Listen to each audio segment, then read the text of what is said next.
Assalamualaikum warahmatullahi wabarakatuh.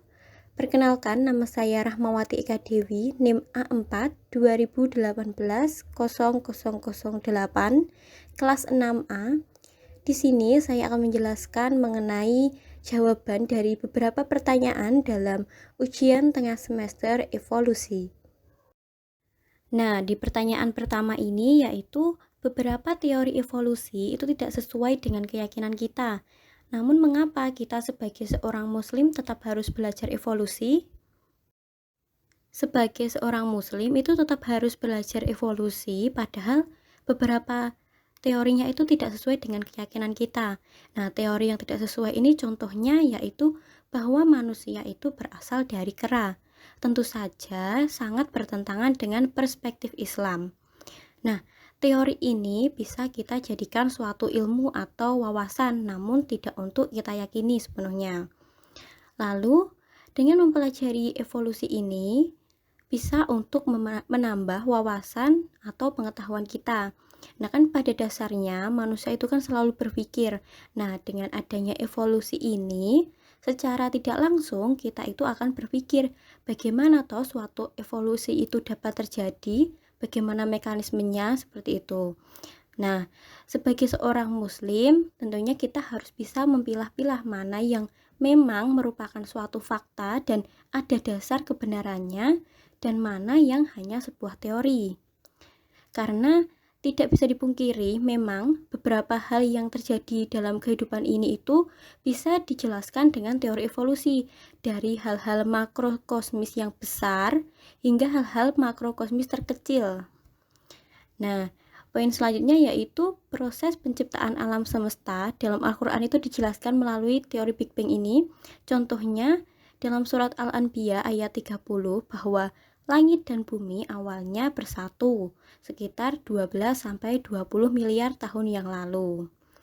Kemudian ledakan itu pada hakikatnya adalah pengembangan ruang dalam surat Az-Zariyat ayat 47 disebutkan Allah Subhanahu wa taala kuasa meluaskan langit.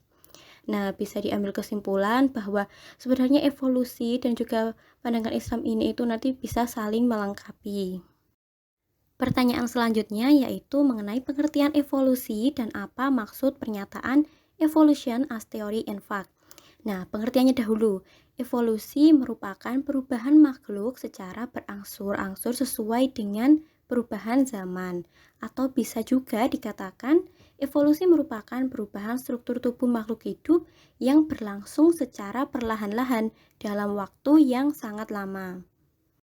Selanjutnya yaitu maksud dari pernyataan evolution as theory and fact atau evolusi sebagai teori dan fakta.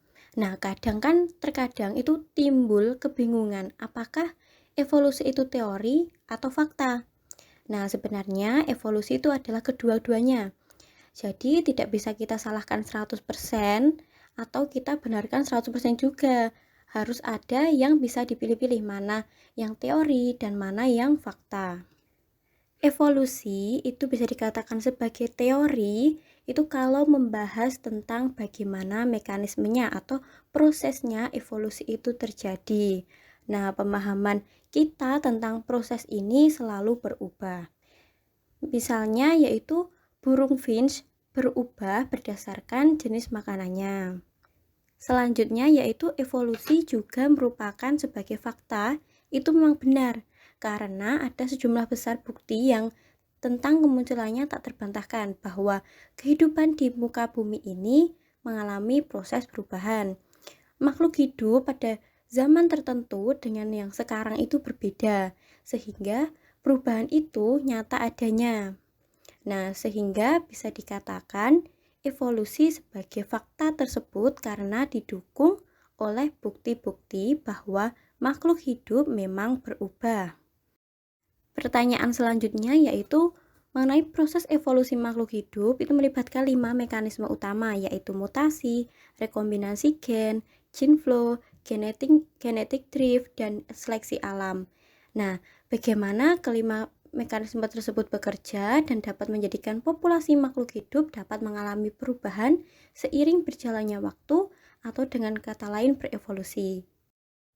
5 mekanisme dalam proses evolusi makhluk hidup ini itu berawal dari mutasi.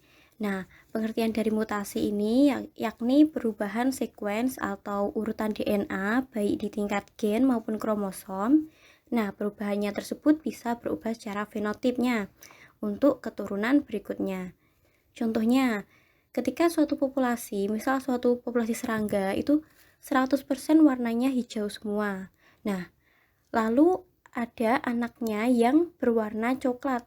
Nah, anak tersebut berwarna coklat karena gamet yang dihasilkan dari salah satu indukannya tadi itu mengalami mutasi. Selanjutnya yaitu ada gene flow atau aliran gen, yakni penyisipan gen dari suatu populasi ke populasi lain. Contohnya, misalkan ada dua populasi serangga, yang satu berwarna hijau, yang kedua berwarna coklat. Nah, salah satu individu atau anggota dari populasi coklat tadi itu pindah ke populasi yang hijau. Nah, proses perpindahannya ini dinamakan peristiwa migrasi. Nah, proses migrasi ini bisa terjadi secara alami maupun secara dengan bantuan manusia. Mekanisme selanjutnya yaitu ada seleksi alam. Seleksi alam yaitu suatu proses adanya perbedaan antar organisme dalam hal kemampuan bertahan hidup dan bereproduksi. Nah, perbedaan dalam satu atau lebih cirinya. Contohnya, dalam suatu populasi itu ada jenis serangga yang punah karena dimakan predator. Nah, dalam suatu populasi ini misalkan ada populasi hijau dan serangga populasi berwarna hijau dan serangga yang berwarna coklat. Nah, serangga dengan warna yang mencolok, misalkan warna hijau, itu lebih banyak dimakan oleh predator. Maka lama-kelamaan populasi yang serangga berwarna hijau ini tadi menjadi punah. Mekanisme selanjutnya yaitu terdapat rekombinasi gen atau perkawinan silang. Nah, ini dijelaskan dalam hukum Mendel 1 dan hukum Mendel 2, yaitu pemisahan sel kelamin secara bebas dan kombinasi baru secara acak dan bebas. Nah, ini contohnya yaitu pada awalnya itu dapat serangga berwarna hijau atau coklat.